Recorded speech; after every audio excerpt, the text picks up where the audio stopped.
Benvinguts a un nou vídeo de funcions sintàctiques i pronoms febles que substitueixen aquestes funcions sintàctiques, avui dedicada al complement directe. Doncs vinga, anem amb el complement directe. Aquestes eren les funcions sintàctiques que veurem. Anem al punt 2, complement directe, que té una mica més de teca que el subjecte. Complement directe es necessita perquè l'acció del verb sigui completa.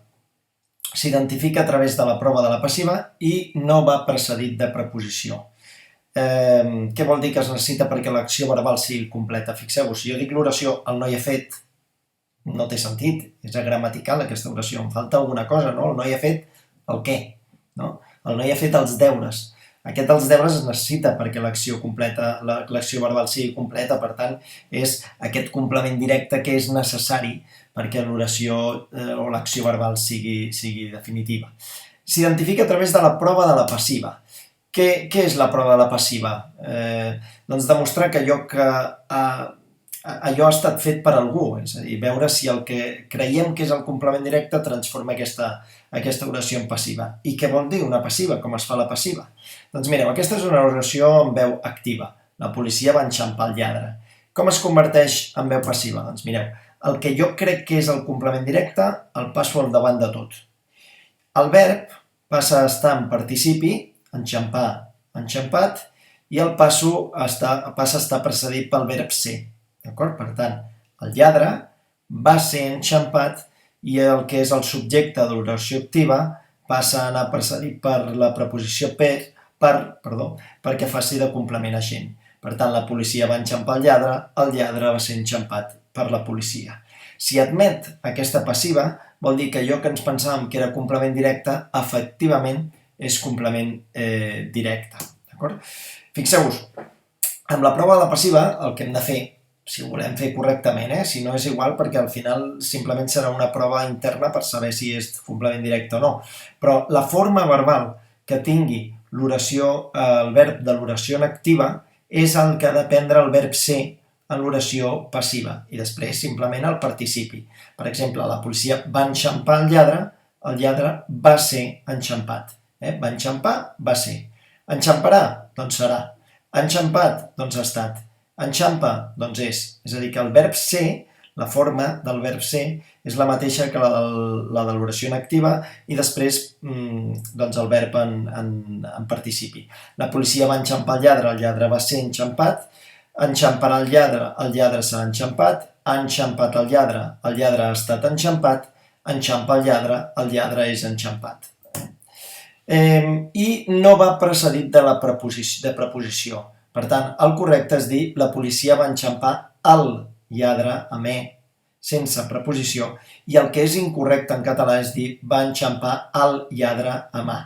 Aquesta és una errada molt típica, posem segurament per influència amb el castellà, els complements directes de persona els col·loquem normalment amb una preposició, va sense preposició. Aquesta és la norma bàsica del complement directe en català. Per tant, què direm? Demà visitaré la teva mare o demà visitaré a la teva mare? Doncs no ho sé, estic dubtant a l'hora d'escriure una redacció. No sé si posar demà visitaré la teva mare o demà visitaré a la teva mare. Estic dubtant i em poden baixar punts per ortografia. Per tant, com ho faig? Doncs vaig a transformar-la en passiva. La teva mare demà serà visitada o la teva mare serà visitada demà. Com que admet la passiva vol dir que això és complement directe. Molt bé, com que admet la passiva és complement directe i si és complement directe sabem que va sense preposició. Per tant, no és correcte dir demà visitaré a la teva mare, en una redacció no ho hem d'escriure, haurem d'escriure demà visitaré la teva mare, perquè hem vist que era complement directe, com ho hem vist passant la passiva, i per tant sabem que va sense preposició. Aquesta és la norma general, el complement directe no va precedit de preposició. Ara, hi ha excepcions, ja sabem que la llengua catalana nostra és una mica una llengua amb moltes excepcions. Efectivament, alguna vegada el complement directe pot anar precedit de preposició? Sí, hi ha alguna excepció. Quines són aquestes excepcions? És a dir, quan el complement directe sí que pot anar precedit de preposició? En primer cas, davant dels pronoms personals tònics, això vol dir jo, tu, ell, nosaltres, vosaltres, a mi, Fixeu-vos, demà visitaré el teu germà sense preposició, el teu germà serà visitat, complement directe sense preposició, però fixeu-vos, i demà passat et visitaré a tu. Aquest a tu seràs visitat, el teu germà serà visitat, aquí va sense preposició, per què? Perquè el complement directe va sense preposició, però aquí sí que admet la preposició. Per què? Perquè va davant d'un pronom personal tònic, i és una excepció. Demà et visitaré, a tu seràs visitat. Per tant, aquest cas de complement directe sí que admet la preposició. Segon cas excepcional. Opcionalment, davant dels pronoms amb quantificadors. Tothom, tots, algú, ningú, cadascú, qualsevol. Davant d'aquests pronoms, opcionalment podem posar la preposició. L'hem posat entre parèntesis, vol dir que hi pot ser o no hi pot ser. Les dues coses són correctes. Jo puc dir no has trobat ningú al despatx o puc dir no has trobat a ningú al despatx. És opcional posar la preposició o no. Si no la poso, doncs norma general, el complement directe va sense preposició. Si la poso és incorrecta? No, perquè és un d'aquests casos excepcionals que davant de tothom, tots, algú, ningú, cadascú, qualsevol, sí que puc posar aquesta preposició. Tercer cas, en cas que el complement directe estigui desplaçat a l'esquerra. És a dir, els assistents van ovacionar Lapido al final del concert. Lapido va ser ovacionat, complement directe. Si aquest Lapido el poso al principi de tot, dic a Lapido el van ovacionar al final del seu concert. Clar, Lapido és l'ovacionat, és el que van ovacionar, és complement directe. Aquí sí que pot anar precedit de preposició perquè hem desplaçat aquest complement directe a l'esquerra, l'hem desplaçat a l'inici del tot de l'oració, d'acord? Hi ha d'altres casos excepcionals, però poso els tres més bàsics, els tres que surten més. Hi ha algun cas més concret. Substitució pronominal. Molt bé, ja hem vist com funcionava el complement directe i ja hem vist com es podia identificar a través de la transformació en passiva. Ara bé, quins pronoms febles poden substituir un complement directe? Aquí ho compliquem força més que gairebé en cap funció sintàctica. Mireu, en, la, els, les, en, u, ts, usens. Aquests són els pronoms febles que poden substituir un complement directe. I en quins casos? Doncs en, la, els, les, quan el complement directe sigui determinat, ara veurem què vol dir això, en, quan el complement directe sigui indeterminat, u, quan el complement directe sigui neutre, i ts, usens, quan el complement directe sigui de primera o segona persona, ara ho veurem. En tot cas, anem a centrar-nos en aquests dos primers, o en aquests tres primers. Mireu, complement directe determinat vol dir que una cosa és coneguda, alguna cosa coneguda, i complement directe indeterminat, alguna cosa no coneguda. Com que aquesta definició és una mica abstracta, no, a vegades, doncs, complement directe determinat, quan aquest complement directe vagi introduït per article demostratiu o possessiu, complement indeterminat, complement directe indeterminat, quan no vagi introduït per res, conjunt buit, és a dir, per cap determinant, o bé per numeral indefinit o quantitatiu. Fixeu-vos en els exemples. He comprat el llibre, clar, si jo li dic a algú, escolta'm, al final he comprat el llibre, sabem de quin llibre estem parlant, és una cosa coneguda. Si jo li dic, escolta'm, he anat a la llibreria i he comprat llibres, no sé de quins llibres estem parlant, no sé els títols, per tant és desconegut. Ara bé, malgrat que el determinat sigui conegut i l'indeterminat desconegut, fixeu-vos, introduït per article demostratiu possessiu, he comprat el llibre, he comprat aquell llibre, he comprat el teu llibre, tots serien coses conegudes i tots serien complements directes determinat. Aquí va introduït per article, per tant, determinat. El substituirem per els las, com després veurem. Complement directe indeterminat. He comprat llibres. Va introduït per res, és a dir, sense determinant. Seria aquesta opció, Però també podrem dir he comprat 2 llibres, numeral, he comprat alguns llibres, indefinits, he comprat molts llibres, quantitatiu. En tot cas, qualsevol d'aquestes opcions seria complement directe indeterminat i l'hauríem de substituir per en. Per tant, he comprat el llibre.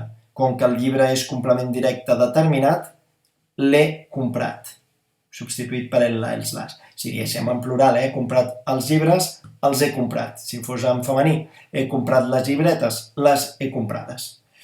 El complement directe indeterminat, he comprat llibres, sabem que és complement directe indeterminat perquè no va introduït per res, en aquest cas.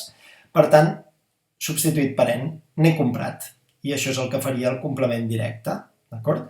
Aquesta és la diferència quan sigui determinat en la, els, les, quan sigui indeterminat per en. D'altres exemples, he comprat el llibre per article, he comprat aquests llibres per demostratiu, he comprat el teu llibre per possessiu. En tot cas, aquest seria l'he comprat, aquest, com que està en plural, seria els he comprat, i si diguéssim he comprat les teves fotos, seria les he comprades.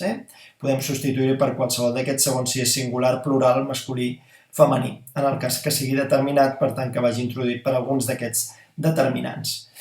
L'indeterminat, he comprat llibres, introduït per res, n'he comprat. Però atenció, el pronom en només substitueix el nucli. Quin és el nucli d'aquests complements directes? Llibres. I el pronom en només substitueix aquests llibres, només substitueix el nucli. Què vol dir? Que quan el substitueixi, la resta haurà de sortir. Per tant, aquí, com que no va introduït per res, només hi ha el nucli, doncs he comprat llibres, n'he comprat. Però si aquí digués he comprat 2 llibres, l'en només substituirà llibres. Per tant, hauria de dir n'he comprat 2. Ha d'aparèixer el determinant. He comprat alguns llibres, n'he comprat alguns. I he comprat molts llibres, n'he comprat molts. És a dir, només substitueix el nucli aquest en. I tot, fixeu-vos que són complements directes indeterminats perquè no van introduït per determinant o va introduït per numeral, per indefinit o per quantitatiu. D'acord? Molt bé, ja hem vist el, els, les, complement directe determinant, hem vist en, complement directe indeterminant. L'1, quan és l'1? Quan sigui un complement directe neutre. I què vol dir un complement directe neutre? Quan sigui els pronoms això o el pronom allò o una oració subordinada. Fixeu-vos, poso 3 exemples de cadascun d'aquests casos. He comprat això ha estat comprat, he comprat allò ha estat comprat, he comprat el que em vas demanar. Si és el pronom això, si és el pronom allò, o si és una oració subordinada, és a dir, una oració que tingui també contingui un verb, serà un complement directe neutre. Fixeu-vos que a més el que em vas demanar ho puc substituir per això. He comprat el que em vas demanar, he comprat això. Per tant, complement directe neutre i el complement directe neutre se substitueix per 1.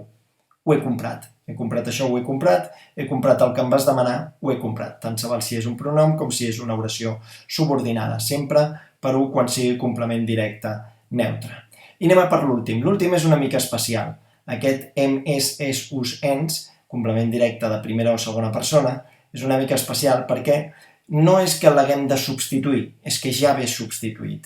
Nosaltres no diem la Maria va llançar a mi a la piscina i llavors hem de substituir aquest a mi, sinó que ja diem directament la Maria em va llançar.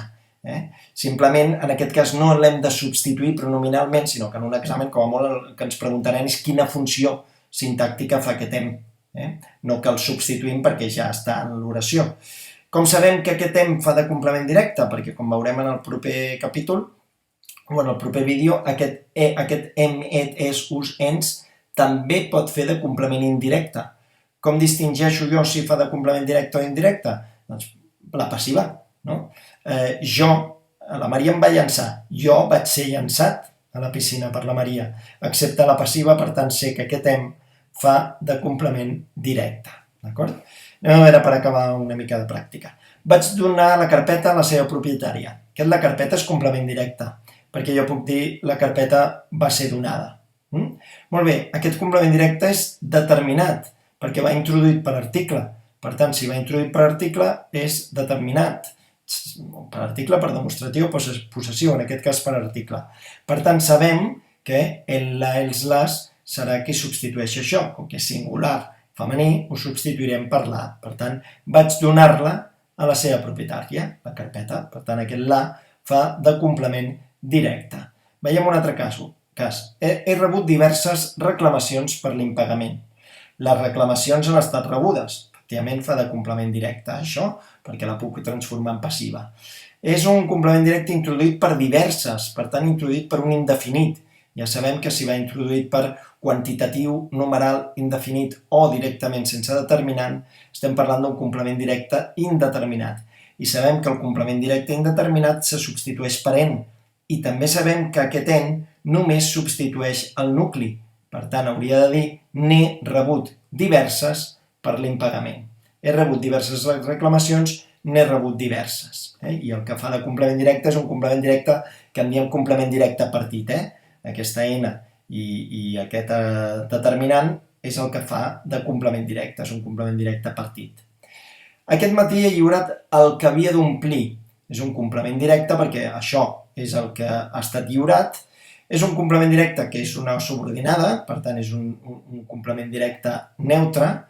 He lliurat això, he lliurat allò, he lliurat el que havia d'omplir i sabem que el complement directe neutre se substitueix per 1.